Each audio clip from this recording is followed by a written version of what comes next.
Also, you know, I'm interested to talk to this woman coming up, RoseMarie Terenzio. She wrote the book called Fairy Tale Interrupted. I don't know about you, but maybe you didn't, but I had the biggest crush on John Kennedy Jr.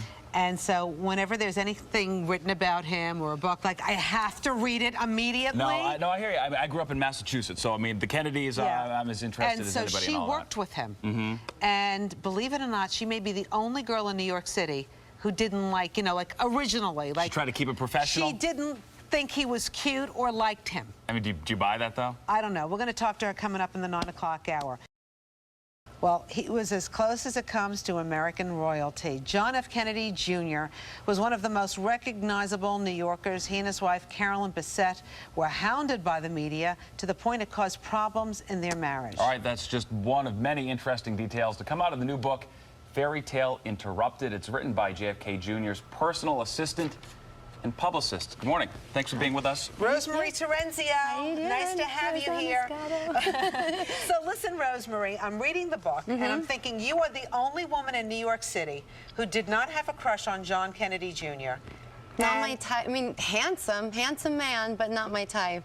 Why? At that time, I was more into the rocker type, the bad boy type. Like Howard Stern? Like Howard Stern. Oh, when John ripped my Howard Stern headshot, that was the end of him. I read that. That was the end of him. Tell us that story. You had Howard Stern's picture in your office. I had it on a cork board in my office, a huge headshot that Gary Delabate had given me. And when John had come in and was dismantling my office, because he was moving in there, unbeknownst to me, on a Monday morning. And as he's talking, I'm looking at this box on the floor because the headshot is in there and it's ripped. And I'm like, intentionally or just in the process? No, just in the process. Okay. And it was just so infuriating to me that, you know, that was the beginning of the end. And then, you know, and then... Well, walk us back. So you were his personal assistant when he took that ill-fated flight back to the Hyannisport for the family wedding. You were the one who encouraged his wife to go, correct? Yeah, I think, you know, I think what happened was they had the same ups and downs as every other marriage. You know, as I've said, you know, my parents didn't speak for 3 days once over Christmas ornaments. So it wasn't like, it was the same thing. Theirs was played out in public, though. And I think she was hesitating to go because she was exhausted and she felt that, you know, there was a lot going on around them. You know, his cousin was very ill, and the magazine, and, you know, I think she was just feeling like they never had like a little bit of married time just on their own.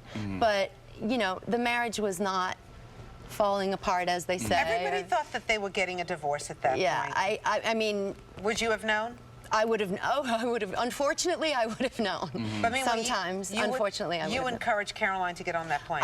I did, and it's something I'll always regret. You know, I don't feel like I'm responsible for the plane going down, but I do, you know. Walk us back. How did you find out about that? I was staying in their apartment the night that they had let me stay at their apartment because my air conditioning was broken. Wow, and it was about 96 July. degrees. I remember that, right. And he said, Carolyn will kill me if I leave you in your apartment. You have to go stay at our place. And so I did, and I was on the phone with our creative director, going over cover for stuff George Magazine. Yeah, we were shooting Rob Lowe the next day in LA. And the other phone rang, and I ran to get it, and it was Carol Radziwill, and she said, oh, thank God you're there. She thought I was Carolyn, and I said, Carol, it's Rose, what's going on? And she said, they never landed in Hyannis. And I said, oh, they must have gone to the Vineyard then first. And she said, no, they didn't land there either. And I just went, oh God, you know. But I didn't think, I was not going there for days. Like, I didn't go there. What was it like? I mean, was it just nonstop phone calls? Did you stay in his apartment? I was in his apartment, and the other thing was there was that whole thing going on down, but I didn't know anything about it. So the police came in and they said, listen, we have to clear this away. It's a hazard. I was like, clear what away? And they walked me downstairs, and I saw this mass of, I mean, it was so beautiful and touching. And so I didn't realize what was going on outside the building, and I was just one call after the other. I never stopped.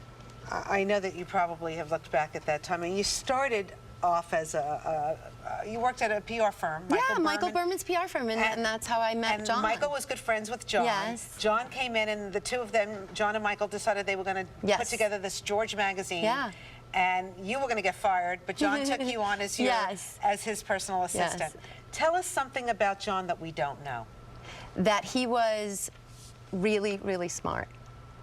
Really smart. And I think most people think about him failing the bar or about, you know, and he was a really Everything was smart just guy. magnified with his life. Now, Yeah. there was also speculation. Do you think at one time in his future he would have eventually sought office? I think he, you know, he talked about it and he thought about it, but his mission was to make George a success before he moved on to anything else.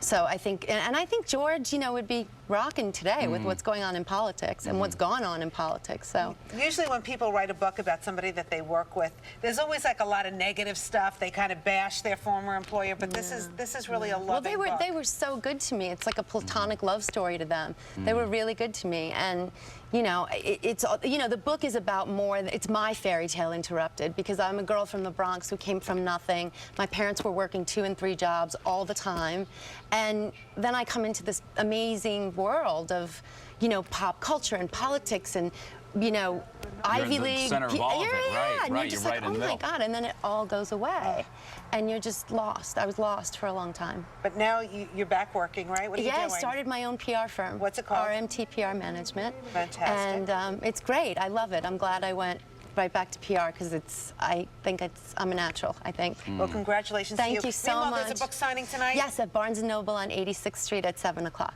Fantastic. Thank you. Nice to meet you. Thank you. It was nice to meet you, too. Thank you. It was Thank you. nice meeting you.